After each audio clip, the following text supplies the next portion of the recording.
call to confession, we are continuing to look at the third commandment, the prohibition against taking the Lord's name in vain.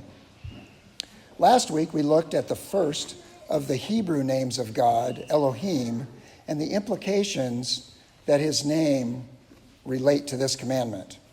Today, I want to look at the second name of God recorded in the Old Testament, the Older Testament, which is far and away the most common one, Jehovah, as it is often translated. Yahweh is the actual Hebrew name, but nobody really knows how to say it for sure because the Jews would never use it. They would not say it because they thought just mentioning God's name was blasphemy. In many translations, like the New King James and probably several of yours, this name of God is written as Lord in capital letters. But we frequently sing of Jehovah in our psalm singing, as in God of vengeance, O Jehovah, Judah's favorite psalm. So I'm going to use the word Jehovah. I understand there's people who would rather hear me say Yahweh and people that would rather hear me say Lord, but I'm going to use Jehovah. So this name of God has several ideas behind it, like Elohim. This one has several names or ideas behind it also. First, it is used in Genesis 2, where the narrative speaks more specifically of God's creation of man, as opposed to Elohim being used in Genesis 1, where God makes the world, the universe in general. Also, Jehovah is used when God reveals himself to Moses and then to his chosen people, Israel.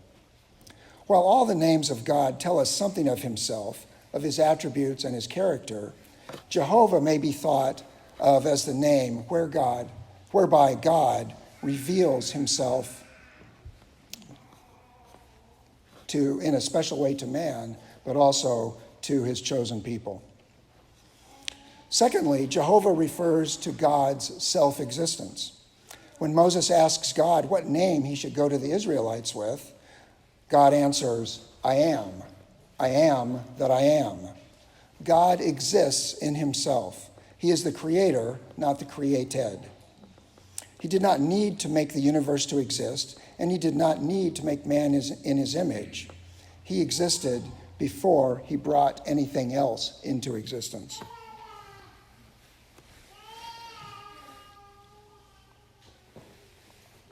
While both of these aspects are true, and meditation upon the characteristics of God are profitable, these characteristics, the main way we think of Jehovah is as the giver of the law.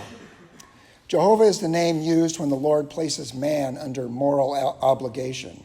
In fact, in the Garden of Eden, when Satan tempted Eve, both Satan and Eve called God Elohim as a way to ignore the lawful obligations that Jehovah had placed on Adam and Eve.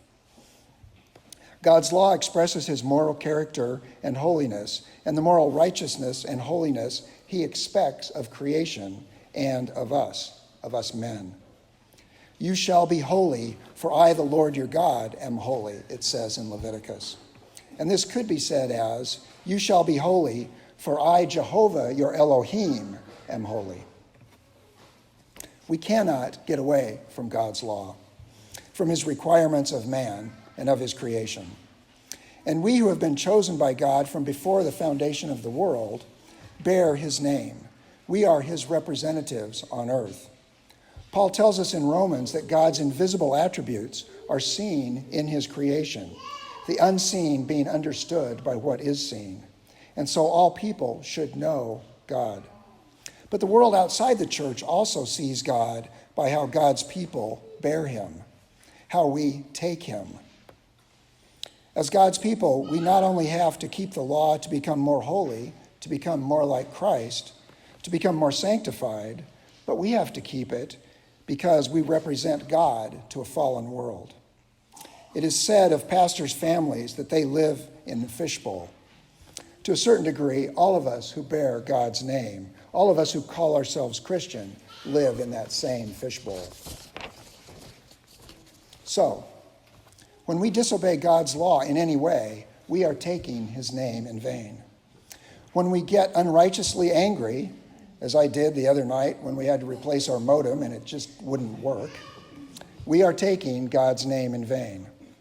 When we talk behind someone's back, we are taking God's name in vain. When we flaunt legitimate authority, we are taking God's name in vain. When children won't share with others, they are taking God's name in vain. When children deliberately disobey their parents' authority, they are taking the name of the Lord in vain. There is so much more to this commandment than simply making sure you don't curse. And in all of these ways, we are misrepresenting God to others, especially to those who are outside his covenant. The end of question 112 of the larger catechism about what is required in the third commandment reminds us that the holy and reverent use of God's name, titles, etc., is for the good of ourselves and of others. The actions of God's people show God to those who do not yet know him. Our actions are on display for the good of others, that they might be drawn to Christ. And this reminds us of our sin and our need to confess it to Jehovah, the holy and righteous one, before we can be in his presence. So I invite you to kneel with me as able, confessing your own sin privately and then corporately as printed in the bulletin.